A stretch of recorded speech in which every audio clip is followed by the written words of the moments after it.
Ya, ada satu materi menurut saya, materi penting kalau kita bicara tentang konstitusi dan sejarah konstitusi adalah warisan Islam, ya, tentang konstitusionalisme dan piagam. Jadi ini pada masa-masa ketika bahasa Eropa berada kegelapan yang disebut sebagai abad pertengahan, ya, tidak banyak diuraikan tentang inovasi perkembangan penting dalam kultur negara. Namun di saat yang bersamaan ketika Eropa dalam masa kegelapan, di Timur Tengah berkembang dan tumbuh, ya, di abad pertengahan itu suatu tradisi baru di lingkungan umat Islam. Ya, ini sumbangan sejarah Islam terhadap perkembangan konstitusi dan pemekaran konstitusionalisme. Jadi ini semuanya adalah atas pengaruh dari Nabi Muhammad SAW. Ada yang penting sekali jadikan suatu acuan selama ini apa yang disebut sebagai Piagam Madinah. Jadi naskah persetujuan dalam kehidupan ketatanegaraan dalam pengertian kehidupan modern muncul di era Nabi Muhammad, ya, di era sebagai sejarawan Islam, yaitu Piagam Madinah atau Madinah Charter. Piagam Madinah ini dapat disebut sebagai piagam tertulis pertama dalam sejarah umat manusia yang dapat dibandingkan dengan pengertian konstitusi dalam arti modern. Ya, piagam ini dibuat atas perjanjian bersama antara Nabi Muhammad SAW dengan wakil-wakil penduduk kota Madinah yang tak lama setelah beliau hijrah dari Mekah ke Yathrib, nama kota Madinah sebelumnya. Jadi pada tahun 622 Masehi. Jadi Eropa di abad pertengahan masih dalam kegelapan. Sejarah baru yang berkembang sudah mulai, ya, oleh masyarakat Islam pada tahun 620-an. Ya, para ahli memang menyebut Piagam Madinah dengan berbagai macam istilah satu sama lain. Ya, ini bisa dikutip dari pendapatnya Montgomery Watt menulis buku Muhammad Prophet and Statements, terbitkan di New York pada tahun 1964 oleh Oxford University Press. Ya. Montgomery Watt menyebut The Constitution of Medina, ya, Nicholson, satu penulis lain, ya, satu penulis sejarawan, ya, R.A. Nicholson menulis dalam buku A Literary History of the Arab, diterbitkan di New York pada tahun 1969. Ya. Nicholson menyebut charter. Kemudian ada juga sejarawan, ya, sarjana termuka Majid Kaduri menggunakan istilah treaty.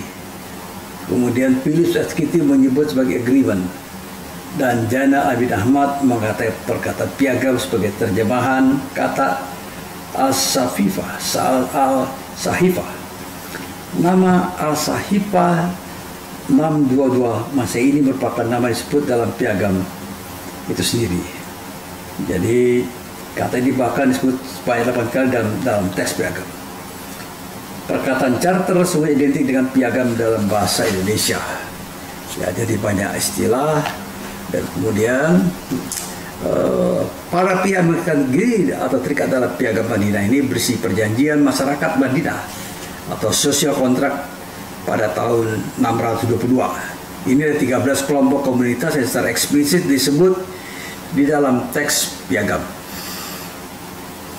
Ke-13 komunitas itu adalah kaum mukminin dan muslimin muhajirin dari suku Quraisy Mekah, kaum mukminin dan muslimin dari Yathrib, kaum Yahudi dari Banu Auf, kaum Yahudi dari Banu Saidah, kaum Yahudi dari Banu Al-Ars, Banu Yusam, kaum Yahudi dari Banu Al-Nazir, kaum Yahudi dari Banu Amr ibn Auf, Banu Al-Nabid, Banu Al-Aus, kaum Yahudi dari Banu Salamah, suku Yabnah dari suku Banu Salamah, dan 13 Banu Sudhaibah.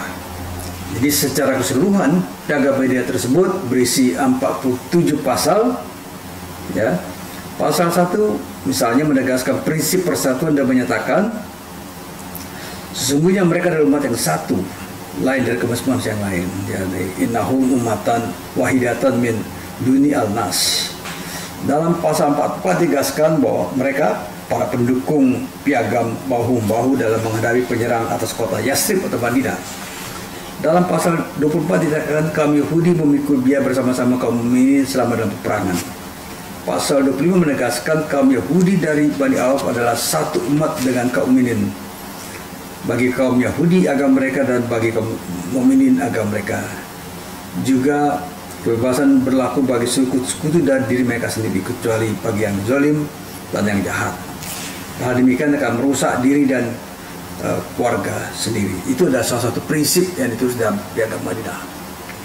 Nah, dalam hubungan dengan perbedaan keimanan dan amalan keagamaan jelas ditentukan adanya kebebasan beragama. Jadi Piagam Madinah ini mengatur kebebasan beragama bagi orang Yahudi sesuai dengan agama mereka, bagi kaum mukminin sesuai dengan agama mereka. Prinsip kebersamaan itu bahkan lebih tegas dalam rumusan Al-Quran dengan prinsip lakum dinakum waliyadin.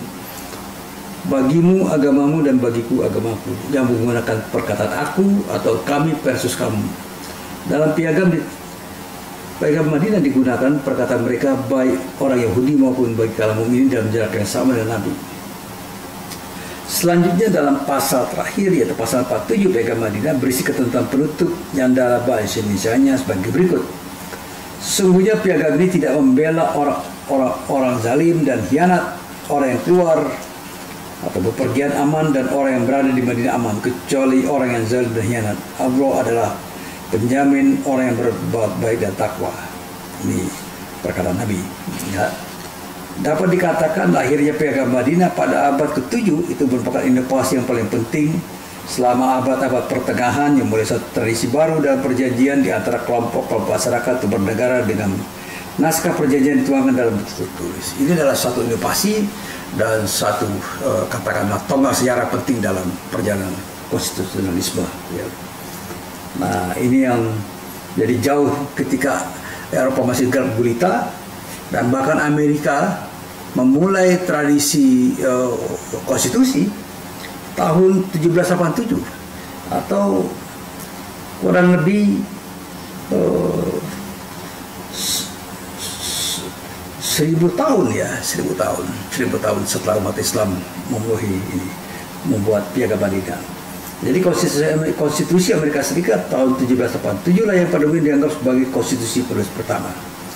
Peristiwa penandatanganan Piagam Madinah itu dicatat oleh banyak ahli sebagai perkembangan yang paling modern di zamannya sehingga mempengaruhi berbagai tradisi kenegaraan yang berkembang di kawasan dipengaruhi peradaban Islam di kemudian hari. Bahkan pada masa setelah Nabi Muhammad wafat, kepemimpinan dilanjutkan oleh 4 Khalifah Rasyidin. Yang pertama disebut sebagai Khulafaur Rasyidin yaitu Abu Bakar, Umar bin Khattab, Utsman bin Affan dan Ali bin Thalib. Pada masa Khulafaur Rasyidin ini pergantian kepemimpinan dilakukan melalui sistem pemilihan bukan dengan sistem keturunan. Ya, ini yang belum pernah ada presiden sebelumnya, belum pernah ada peristiwa sebelumnya. Ya. Sayangnya tradisi tidak diteruskan oleh khalifah seterusnya sebagai akibat kudeta berdarah atas Ali bin Abi Thalib dan kepemimpinannya diteruskan oleh dinasti Umayyah yang kembali ke tradisi hubungan darah seperti berlaku sebelumnya dan di mana-mana di seluruh dunia ketika itu. Namun demikian, meskipun sistem politik demokrasi konstitusional yang dibangun relatif singkat, pengaruhnya sangat kuat bagi perkembangan peradaban manusia selanjutnya. Dunia Islam telah mencatatkan diri sejak paling awal sebagai sumber inspirasi bagi perkembangan demokrasi di kemudian hari. Prakarsanya untuk mengembangkan sistem pemilihan pemimpin secara demokratis dan pedoman piagam bersama sebagai dasar-dasar kesepakatan antara segenap warga negara yang beraneka ragam untuk hidup bersama dalam satu wadah negara yang kemudian disebut luas sebagai konstitusi. Ya. Merupakan dua hal yang penting yang menjadi ciri pokok negara demokrasi konstitusional di zaman modern sekarang ini. Sementara itu, pada saat itu peradaban bangsa Eropa sendiri dihinggapi oleh masa-masa kegelapan atau berada di kegelapan. Meskipun demikian, bangsa Eropa di kemudian hari juga tercatat menggunakan hal baru dalam kehidupan kenegaraan. Misalnya di Eropa pada masa itu berkembang satu aliran disebut sebagai monarkomahan, yaitu aliran yang membenci kuasa raja mutlak untuk mencegah agar Jangan sampai raja yang berbuat sebenarnya, maka kaum Menara Perkembangan ini mengendaki diadakan perjanjian antara raja dengan rakyat dalam kedudukan yang sama tinggi dan sama rendah. Jadi ini adalah upaya dari kaum Menara Perkembangan mengikatkan perjanjian antara raja dan rakyat. Ini yang penting sekali. Ya, golongan terutama oleh orang-orang Kalvinis menuntut pertarungan raja, dan apabila perlu raja dapat saja dipecat bahkan dibunuh. Nah, ini yang menurut Musnad dan Haramain Ibrahim, perjanjian itulah mengadakan satu naskah disebut Leges Fundamentalis. Jadi perjanjian seperti itu antara raja dan rakyat. Dalam Leges Fundamentalis itu ditetapkan adanya hak dan kewajiban rakyat, regnum dan raja tolex.